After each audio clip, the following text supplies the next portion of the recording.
All right, dudes, listen up. I know none of us have achieved our goal of losing our virginity by graduation. And I personally am getting really fed up with handling stuff by myself. All right? You should have some respect. You really shouldn't have touched it. Well, you know what, Mark? I have needs, okay? I'm human. I have needs that need to be taken care of. Anyways, I'm pretty sure I've come up with a solution to our little problem here. We're gonna go Porky style and get ourselves a prostitute. I think it's a smart move. I know, I'm pretty excited about it too. One little problem with this is, you guys know that we live in a really, really small town, and there's only one hooker even remotely close to us, and, well, I'm gonna be honest with you, she's been in the game for a hot minute. But, I mean, I think, realistically, this is probably our best and, well, honestly, our last chance to get this done in time. So you guys in? Right. Great, that's the answer I was looking for. Let's head over there now. All right, dudes, this is it. After tonight, we're no longer going to be boys. We're going to be men. All right, guys, let me introduce Agnes. Now, she's going to go freshen up a little bit, and then we can get down to business. I am going to crush that. Looks a little used. Well, yeah, I mean, that's how you know it's good, right? Like, I mean, if she wasn't good, she wouldn't have been working for this long. Okay, well, let's ask this guy. Hey, dude. Yeah, have you been with Agnes before? Just gonna get you, man. And it's gonna hurt real bad. Nice. All right, well, I guess all that's left is to decide who's gonna go first. Come on. Me. It's your turn. Oh, hell yeah. All right, I'll see you boys in a little bit. When I come back, I'm gonna be a man.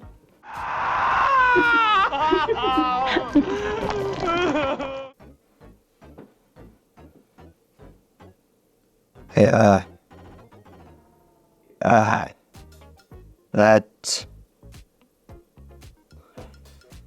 was incredible. Oh my god, that was so good. She is so hot. I'm definitely going in for round 2 after you guys are done.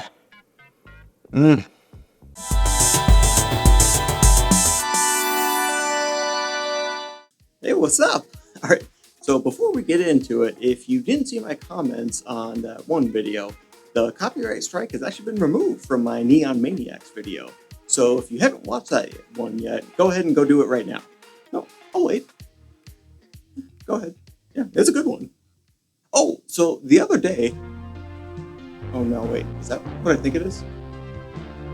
Oh no. No, it's a trauma movie. That's right. Today we're looking at Dead Dudes in the House, which of course we've all seen before, right? Oh, sorry. Most of you probably know it by the other title, The House on Tombstone Hill. Or maybe its original title, The Dead Come Home? Ah, yeah, there. Okay. Now you know what I'm talking about. As we already know, it was directed by James Riffle. I'm sure you remember his other work, Night of the Day of the Dawn of the Son of the Bride of the Return of the Terror. Or what about everyone's favorite, Night of the Day of the Dawn of the Son of the Bride of the Return of the Revenge of the Terror of the Attack of the Evil Mutant Hellbound Flesh Eating Crawling Alien Zombified Subhumanoid Living Dead. Part 5. That's a classic, right? This runs for 135 minutes and was released in October of 1989. Well, if you bros are ready to check it out, let's get into Dead Dudes in the House. We start off in olden times on your typical Tuesday before we time travel, and see presumably the same murder house as these vehicles show up. Ah, shit, yeah. I don't know that I'm gonna credit all these actors. There's what, 1, 2, 3, 7 of them? Yeah, I'm definitely not going to. That's just way too many. We find out this one just bought the house, and one of the dudes makes a good point. Just to fix it up. Besides, he practically gave it away. Yeah, maybe there's a reason for that. Apparently this one is named Steve, and he has really bad instincts. I think it's a smart move. And this other one has watched way too much HGTV. Just replace some boards and some windows and give it a nice paint job and it'll look great. While checking out the lawn, this one spots an old tombstone, but Bandana here makes quick work of it. Let's clear the garbage out now. What do you want? bat, my question is, was the goblin here just sleeping in the bed the whole time and it would have just woken up regardless of the tombstone smash?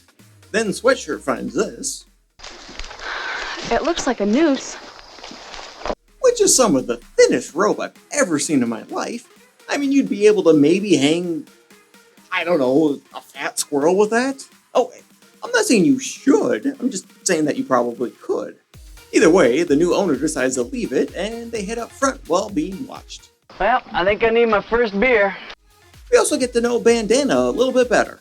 Why don't you just give it up for one day? I have to have it to work. No, I can quit anytime I want. It keeps my head straight. It helps. I don't need it. I really want it right now. If you got it, I kind of need it. Go to the place you passed a few miles back and get a case, all right? Before they finally get inside, we get yet a little more foreshadowing. Let's see, these old doors always stick. Yeah, maybe it's trying to tell you people something. Here we find out who we want to get killed first. How can that whistling be bothering you? Because it's annoying, and I don't like it. So cut it out! Also, he doesn't like being wrong. I doubt this house has any power at all.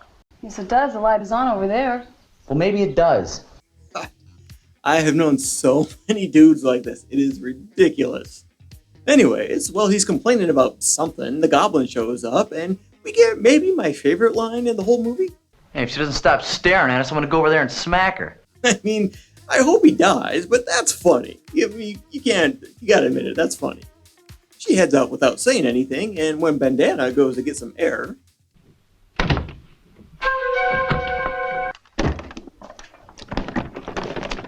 the new homeowner goes to make sure the goblin left, and she's able to sneak up on him somehow. Before anything happens, his girlfriend goes to find him while the rest of the group takes turns trying to open a door. Sorry, I tried. About That's their typical Wednesday night right there. I also don't like her either. Mark! What? The back door is stuck. Yeah, this chick. A real optimistic attitude.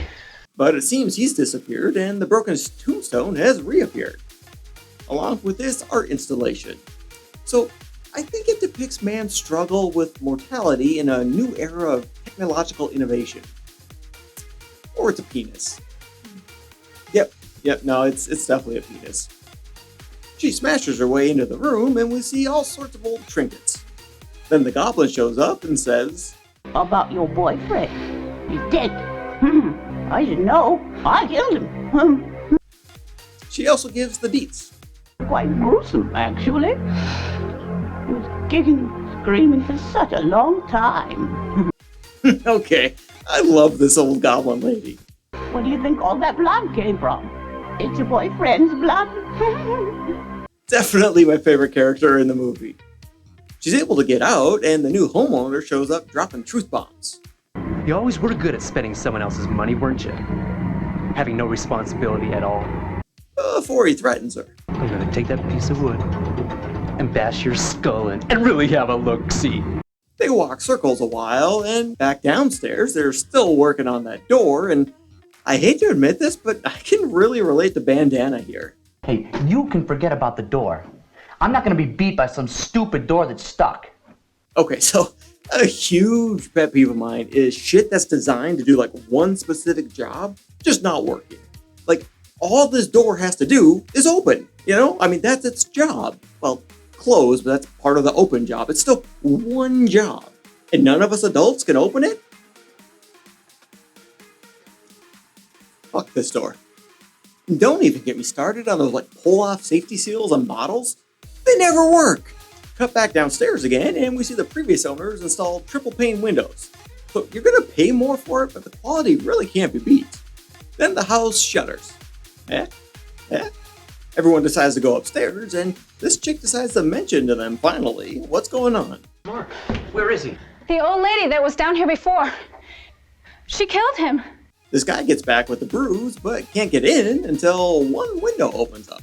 So naturally, he grabs a ladder, and we see she's waiting for him. Seriously, I love this goblin lady.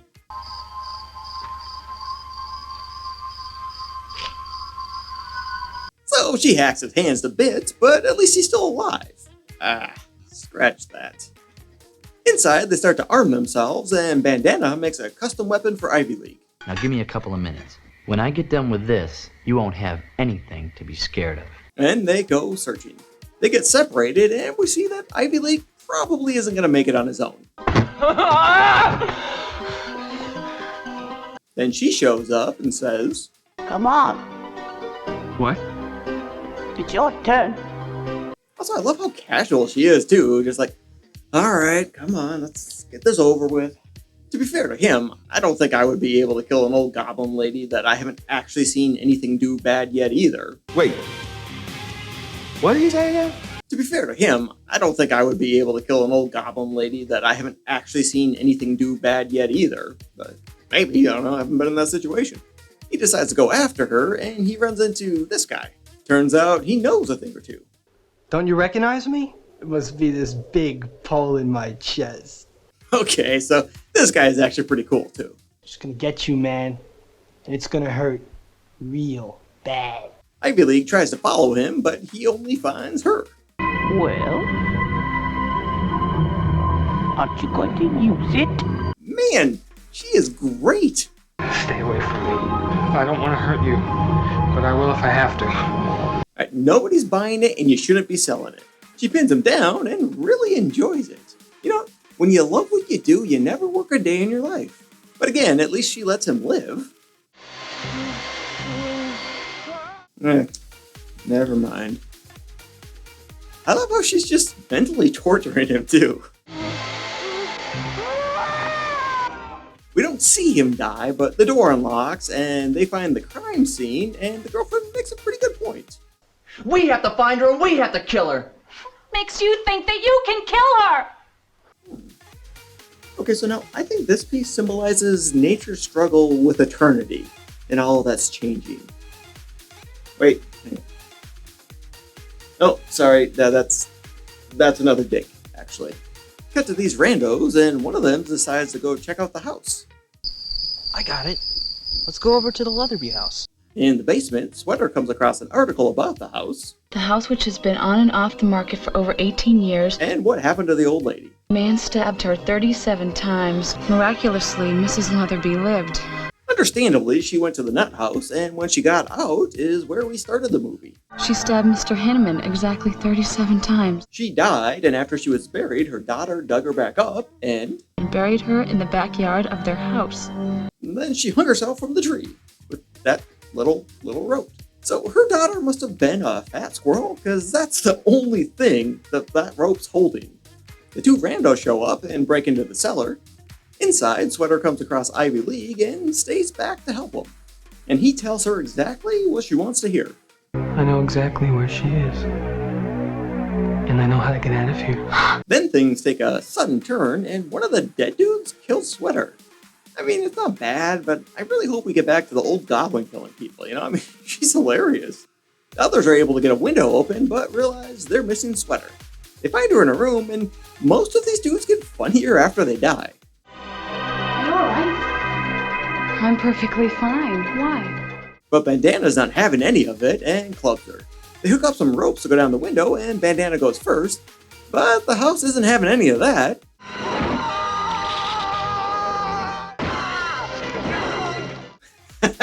Okay, that's fantastic. Oh man, this movie is actually pretty entertaining. The two randos stumble across this room and get a good offer. If you want to watch, why don't you just come in and close the door? Which they accept. Can't really blame them. We also find out who she is. I guess you haven't seen my mother yet. It usually doesn't take her long to kill people. And while she's distracting them, the old lady shows up. Well, better to die in that situation than slowly every Sunday watching your team lose. I mean, really, if you think about it, him being a Dolphins fan and all, this is really more of a mercy killing. Cut back to these two, who hear him banging, and the dude goes to check it out. While he's gone,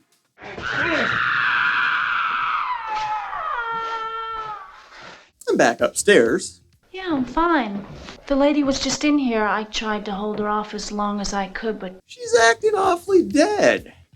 Yeah, okay, there it is. He leads the way until the rando saves his life. The girlfriend pops back up, and it becomes Friday night fights. And she can take one hell of a beating. Until finally she gets put down. Then cut to Ivy League, who makes himself known to the two hiding.